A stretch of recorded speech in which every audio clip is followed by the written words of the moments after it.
Es decir, yo estoy aquí en la iglesia y puede ser que esté cantando un coro, esté adorando a Dios y sienta alegría, ¿verdad que sí?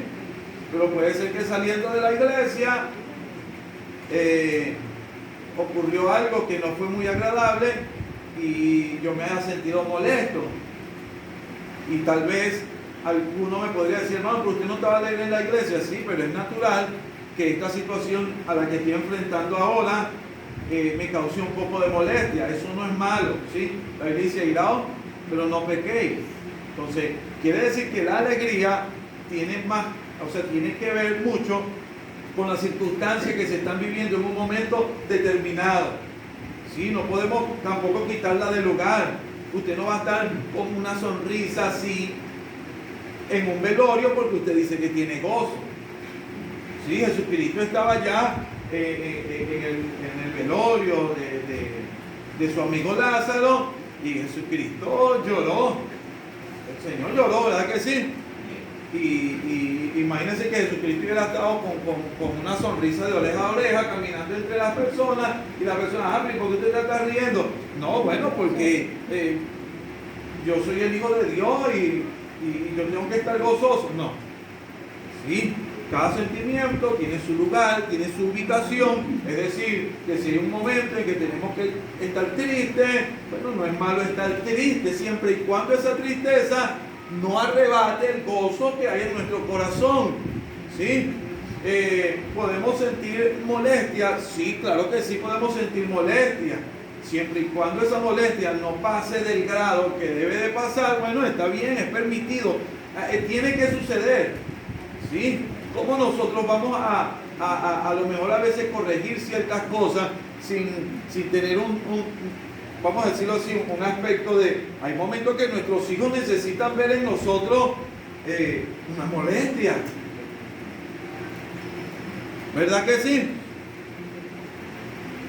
No, como yo tengo el gozo de la salvación, como yo tengo la alegría, yo corrijo a mis hijos muertos de la risa. La pregunta, ¿voy a conseguir buenos resultados?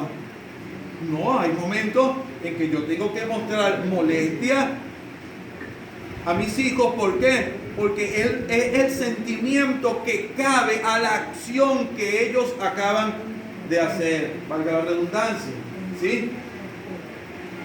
Es el sentimiento que cabe.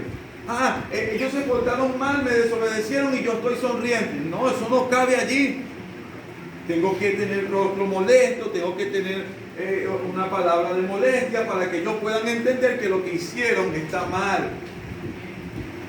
Se quiere decir que los sentimientos no son malos siempre y cuando estén ubicados en su debido lugar. Pero cuando hablamos del gozo, no podemos hablarlo simplemente como un sentimiento.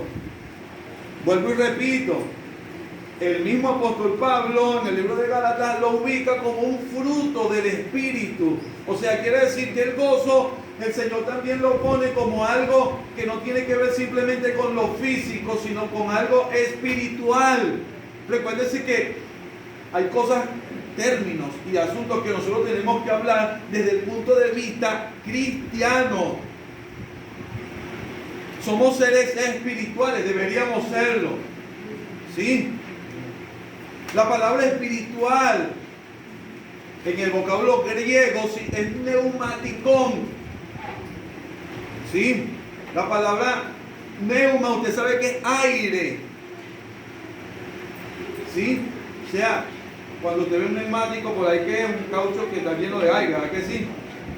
O sea que cuando habla de espiritual o una persona espiritual es una persona que está movida no por los sentimientos producidos por la carne ni los sentimientos producidos por las emociones, sino una persona que está siendo movida por el Espíritu Santo de Dios. Quiere decir que los sentimientos en una persona que es creyente tienden a tener una diferencia marcada de aquellas personas que no tienen a Cristo en su corazón. Debería ser así. Y ahí es donde vamos. Vamos al libro que acaba de leer nuestro hermano, en el libro de Juan.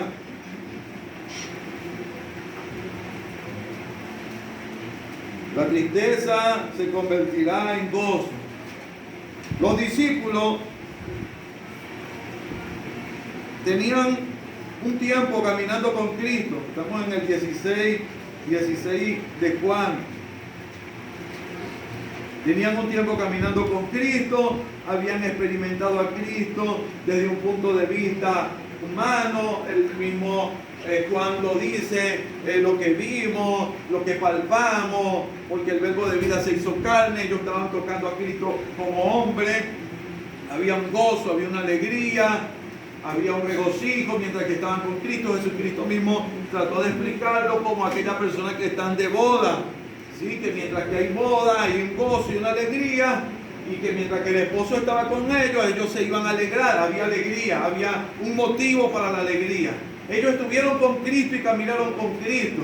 Ellos pudieron experimentar que Él era el Mesías. Ellos pudieron ver muchas cosas que Jesucristo hizo, y su fe pudo ser alentada por Jesucristo en ese momento. Sin embargo, Jesucristo dice una palabra muy importante allí.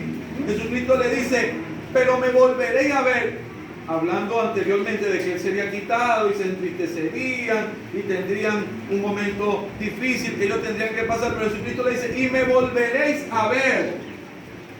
Ahí es donde está. Me van a conocer, me van a mirar, pero ya no como me miraban antes. Ya no me van a conocer como me conocían antes. Ahora me van a conocer desde un punto de vista diferente. Y se gozará. Ahí está, ahí entra la palabra. Y habrá gozo. El gozo que el Espíritu Santo produce en nuestras vidas tiene un fundamento. ¿Sí? O sea que no es que la palabra nos manda a estar gozoso a nosotros o estar alegre simplemente porque sí. El mismo Cristo verá el fruto de su esfuerzo y estará contento, estará alegre. ¿Sí? O sea, quiere decir que el gozo siempre tiene un fundamento, viene de algo lo produce, algo lo genera. Y el gozo que se genera y que se produce en nuestros corazones también tiene que tener un fundamento en nuestra mente, una base, un entendimiento claro en nuestra mente. Si el creyente no ha experimentado el gozo de la salvación, el mirar a Cristo, el palparlo, el entenderlo, hermano, vamos a perder el tiempo en intentar decirle a un hermano, gócese, aunque la prueba esté y aunque le busque la palabra, aunque le busquemos versículos bíblicos, aunque le hablemos de distintas maneras, difícilmente el creyente va a experimentar el gozo del que vamos a hablar o del que estamos hablando si no tiene el entendimiento de lo que Jesucristo hizo, de lo que Él ha recibido, de lo que tenemos y de lo que hemos de disfrutar. Si no lo tenemos claro, si no hemos nacido de nuevo, si el Espíritu Santo, si no hemos visto de nuevo a Cristo, como Jesucristo le dijo a ellos, y me volveréis a ver, y se gozará vuestro corazón. Óigase, mientras que nosotros estamos en esta tierra, mientras que somos humanos, y siempre lo seremos hasta que muramos, seremos humanos, la alegría que nos rodea a nosotros por lo general va a tener algo que la genere, como estábamos diciendo. Una comida, un dinero, una reunión familiar, la iglesia. Todo esto puede constituir, vamos a decirlo así, un grano de arena a la alegría que nosotros tenemos en nuestro diario vivir. Una contribución a esa alegría. La alegría tiene que ver con todo eso. Usted me dirá, no, hermano, la alegría que hay en, vamos a decirlo así, en una reunión familiar no es la misma alegría que hay en una reunión de creyentes. Físicamente es la misma alegría. No estamos entrando en el plano espiritual, hablando físicamente, hablando fisiológicamente. Es la misma alegría. Nos alegramos cuando venimos a la iglesia y cantamos.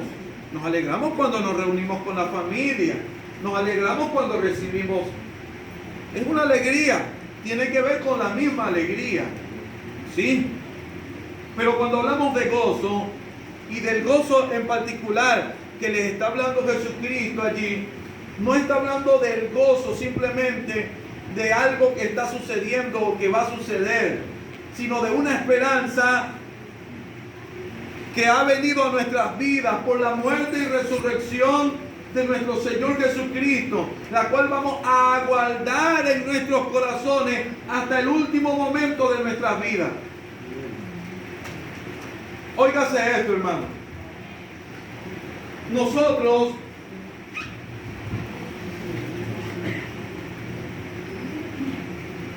no podemos vivir el evangelio simplemente persiguiendo, como algunos a veces lo han dicho, persiguiendo la salvación.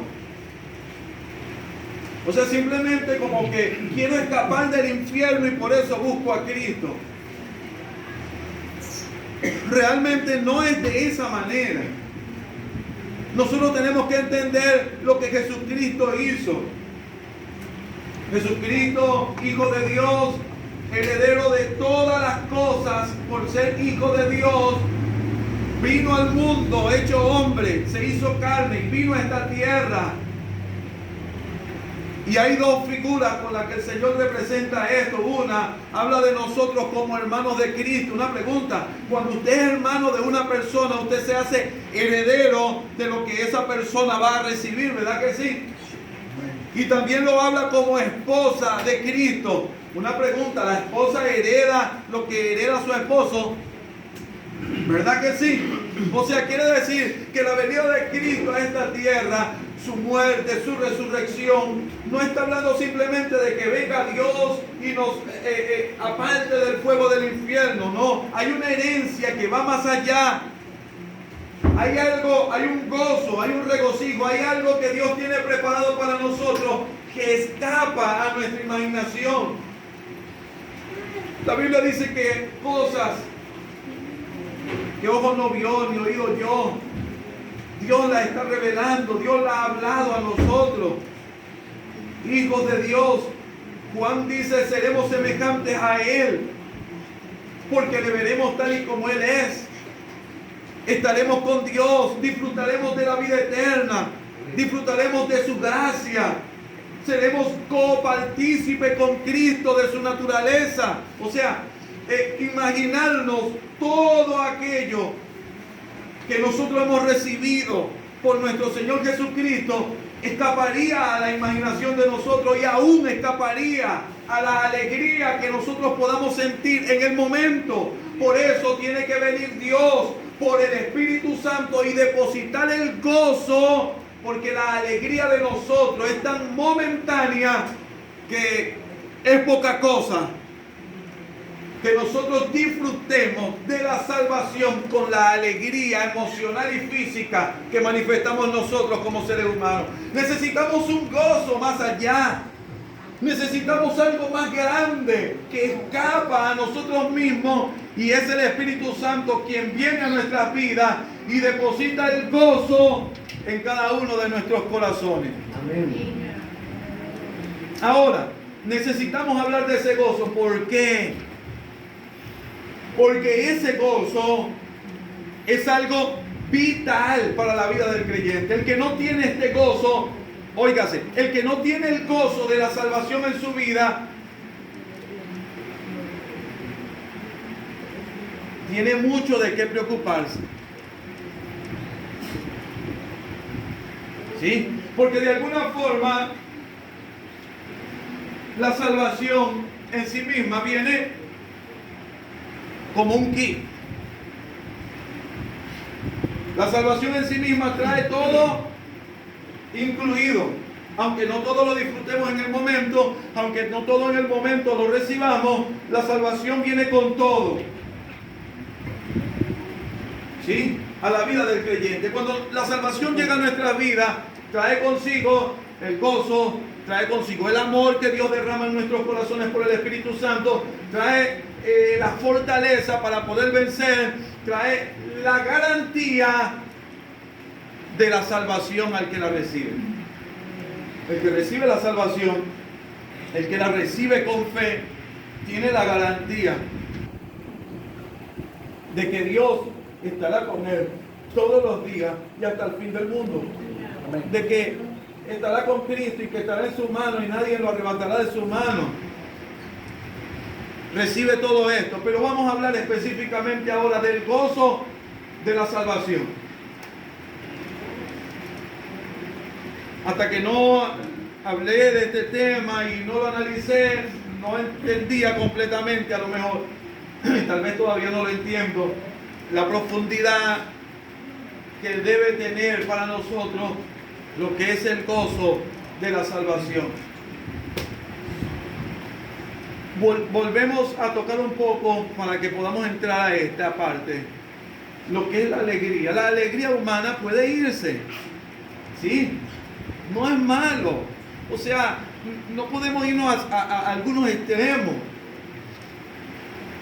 O sea, que yo lloré en un momento no significa que estoy mal. Que yo sienta tristeza en un momento, que yo hasta me encierre un día en mi casa y no quiera salir por algunos días, por una circunstancia que estoy viviendo. Eso no es malo. ¿Ah? Pero eso puede pasar. O sea, somos humanos. ¿Me entiendes? Y las circunstancias nos pueden golpear a tal punto. Yo deseo vivir en un cuarto encerrado y deseo matarme. No, yo no. Pero es que lo que pasa es que puede ser que hayan creyentes que hayan experimentado ese momento y hayan sentido el deseo de matarse. Pero si el gozo estaba en ellos, el gozo los iluminó y ellos dijeron, oye, pero ¿por qué pensé esto en un momento? Pero humanamente puede ser que las brisas de los problemas pasen.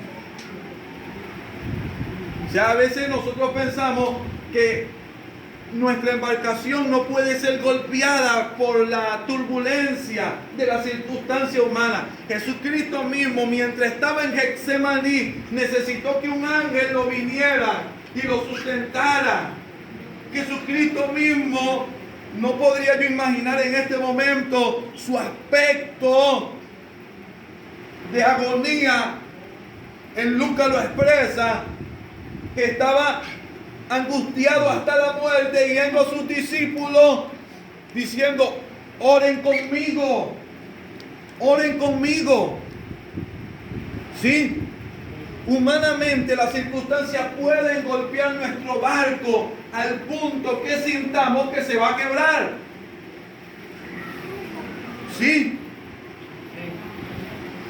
Eso no pasó con los discípulos mientras que Cristo estaba en la barca. Sí pasó.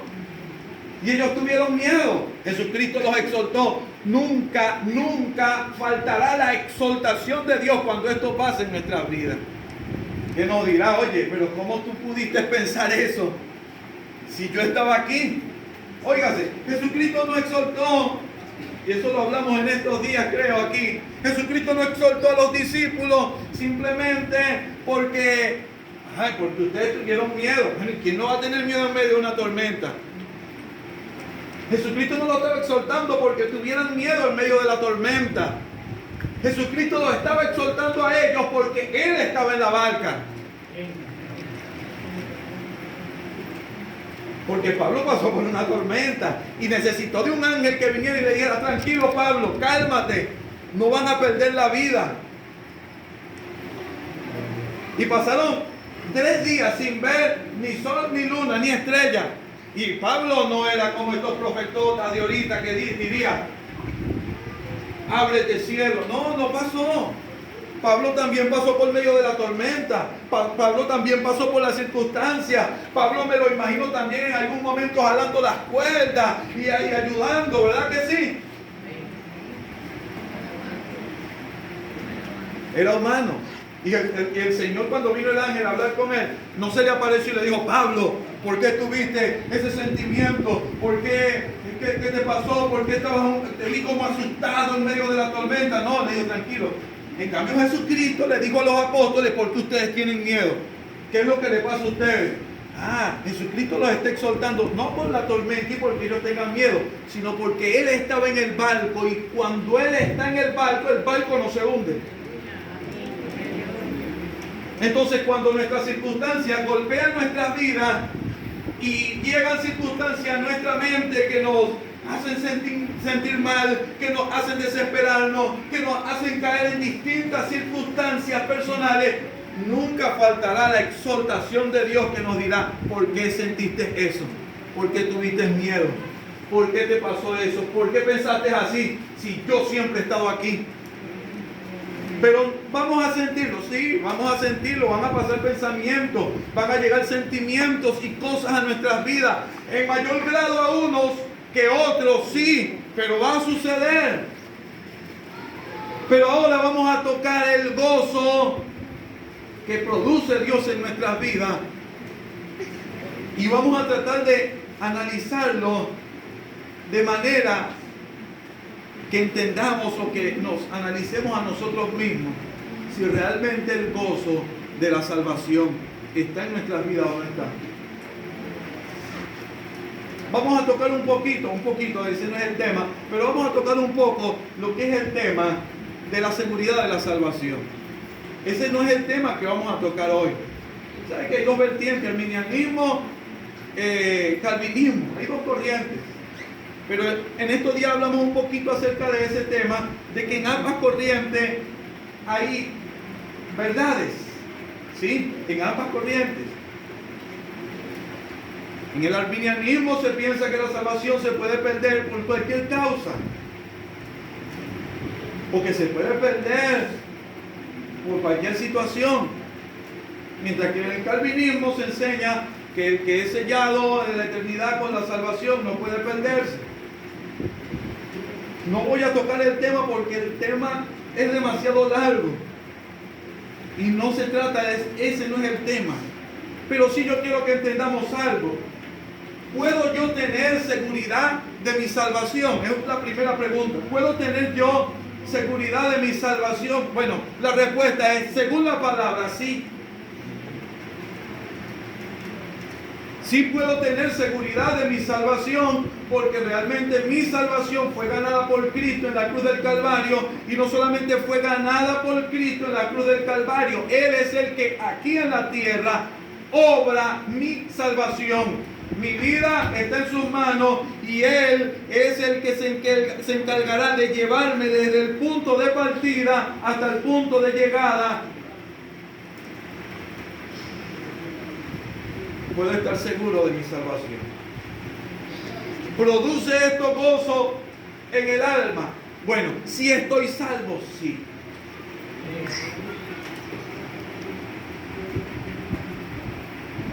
¿Qué sucede? Vuelvo y le repito. Cuando nosotros aceptamos a Cristo, somos vaciados de nuestra carnalidad, aunque seguimos en un cuerpo de carne.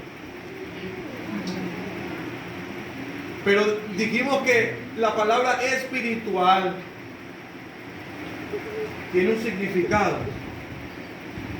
Espiritual, neumatikon en griego. Es decir, una persona guiada por el aire, por el espíritu, llena de espíritu. Es espiritual. Esa es la palabra. Cuando yo llego a Cristo, soy transformado en una persona espiritual. Soy cambiado, tornado de un ser carnal a un ser espiritual, muy a pesar de que en mi comienzo como cristiano todavía siga caminando de una forma carnal. Pero ya el Espíritu de Dios empieza a transformar mi mente, empieza a transformar mi corazón y a transformar mi vida, al punto que yo me adapte a lo que soy: creyente, salvo, heredero de la vida eterna. ¿Sí? Cuando una persona es de la realeza, era de la realeza, era una persona que la educaban, que la enseñaban cómo caminar, cómo hacer, cómo... ¿Sí? Bueno, nosotros llegamos a Cristo de una forma similar, sin saber nada de las cosas de Dios, sin entender el Evangelio, sin entender muchas cosas, pero cuando llegamos a Cristo somos tomados por el Espíritu Santo y Él empieza a enseñarnos, empieza a tratarnos y empieza a mostrarnos que no somos de este mundo, que somos ciudadanos del reino de los cielos, que somos seres espirituales, que no vale la pena que te molestes por esto, que esa broma en lo que esa situación en lo que tú estás poniendo tus ojos no tiene sentido. Tú eres del cielo, tú perteneces a la eternidad, a Dios mismo, tú eres heredero de algo más grande,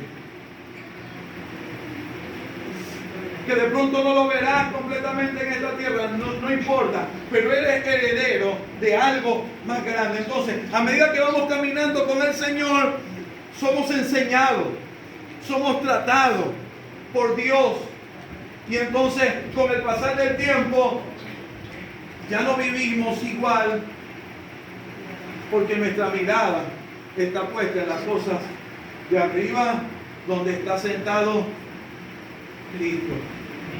Pablo lo dice diferente, que nosotros mismos somos sentados con Cristo en lugares celestes y empezamos a disfrutar de cosas espirituales antes que de las cosas terrenales. El gozo de la salvación.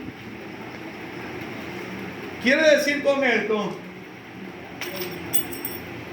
que el detonante, el generador de la vida cristiana es el gozo. Usted sabe que Cristo mismo, dice la Biblia, que por el gozo puesto delante de Él, ¿qué? ¿Qué dice la Biblia? ¿Cómo? Por el gozo puesto delante de Él, sufrió la cruz, menospreciando el oprobio. ¿Está viendo? El gozo viene a ser el detonante, aquello que nos lleva a vivir una vida cristiana. Lo que pasa es que el gozo ha sido sustituido por mucho tiempo por una alegría pasajera que se vive simplemente en medio de un cántico, en medio de un culto, en medio de una oración. Y si no se tiene esa alegría pasajera, pareciera como que la vida cristiana perdiera su sentido.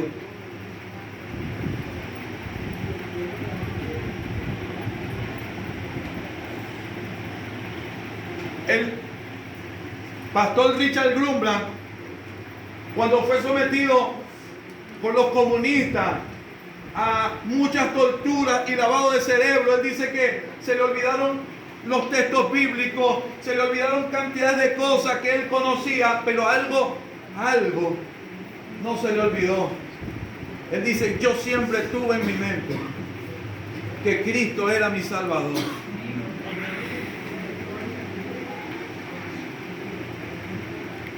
¿Sí? Entonces, ¿qué sucede? Nosotros podemos buscar, intentar que el creyente se alegre, que el creyente busque a Dios, y hacer métodos, y buscar forma y buscar manera. Pero entendamos algo, hermano. Si el gozo de la salvación no está en su corazón, si el gozo de la salvación no está en su vida, si el gozo de la salvación no está en usted, difícilmente usted encontrará esa puerta estrecha de la que Cristo habló, que muy pocos la hallarán.